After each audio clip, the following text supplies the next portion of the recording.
Samantala, isa sa mga isinusulong ng Quezon City ang pangangalaga sa kalikasan. Paggawa ng mga programang makakatulong upang labanan ang epekto ng climate change at iba pang aksyon na may kinalaman sa paghahanda sa mga sakuna. Kaya naman binigyan ng pagkilala ng pamahalang lungsod ng Quezon City ang mga natatanging barangay, sangguniang kabataan, youth-based organization at businesses sa kanilang lungsod sa QC Green Awards. Ating alamin ang iba pang detalye ng balita mula kay Christy Rivera.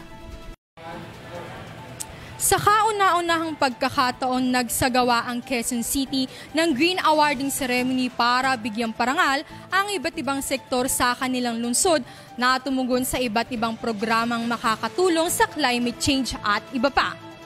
Pinangunahan ang naturang parangal ni Quezon City Mayor Joy Belmonte at ilang mga opisyal ng lungsod, kung saan nasa mahigit 80 nominasyon ang kanilang natanggap na mula sa iba't ibang mga barangay, sangguniang kabataan at youth-based organization na gumawa ng makabuluhang programa para sa mas maayos at inklusibong solusyon sa climate change. Isa sa mga nakatanggap ng parangal para sa Green Award ang Barangay Talipapa para sa kanilang May Buhay sa Basura Project, Barangay Talipapa Circular Economy Practices, SK Barangay Novaliches Proper para sa kanilang Gulaynihan, Gulayan at Bayanihan 2.0 at Unit 4 Youth Organization para sa Greenyard Urban Home Garden. Gulaynihan meaning Gulayan and Bayanihan. So we have this former project naman actually existing until now na urban garden which aims to address food security concerns in a highly urbanized community po sa aming barangay. FYI Kabatasan, oras na handa ka na ba? Or for youth information, oras na handa ka na ba? The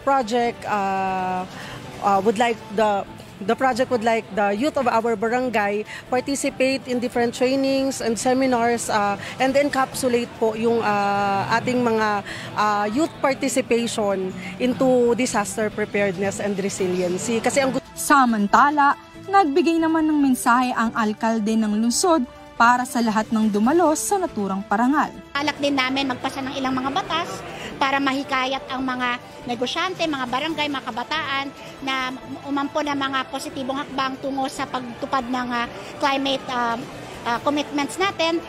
Kasunod dito, inanunsyo na rin ang Top Green Awards Youth-Based Organization na nagwagi, walang iba kundi ang Unit 4 Youth Organization na Greenyard Urban Home Garden at nagbigay pasasalamat.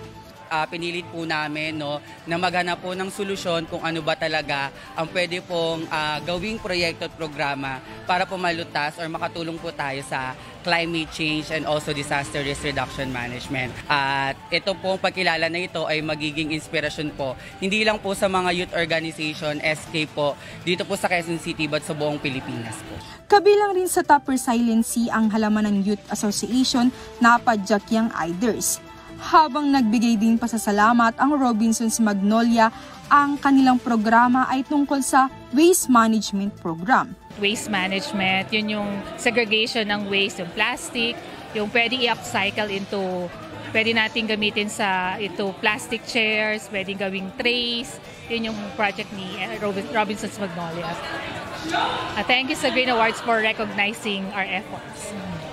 Samantala, nagbigay naman ng encouragement word si Mayor Joy Belmonte para sa mga kalapit nitong lungsod upang mahikayat din ang mga ito na gumawa ng mga kaparehong programa. Alam natin na yung problema ng climate change, hindi yan nalulutas ng isang lungsod lang. Kailangan talaga magsama-sama kami at lahat kami dapat magkaisa na gumawa ng mga positibong hakbang para ma-address ang issue ng climate change na nararamdaman naman namin lahat.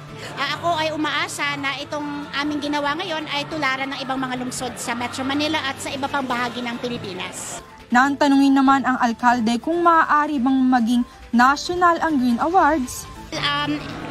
Well, I'm willing to help advise whoever will lead it, pero tingin ko dapat ng national government na ang manguna sa proyektong ito. Sana pangunahan ng Department of Environment and Natural Resources.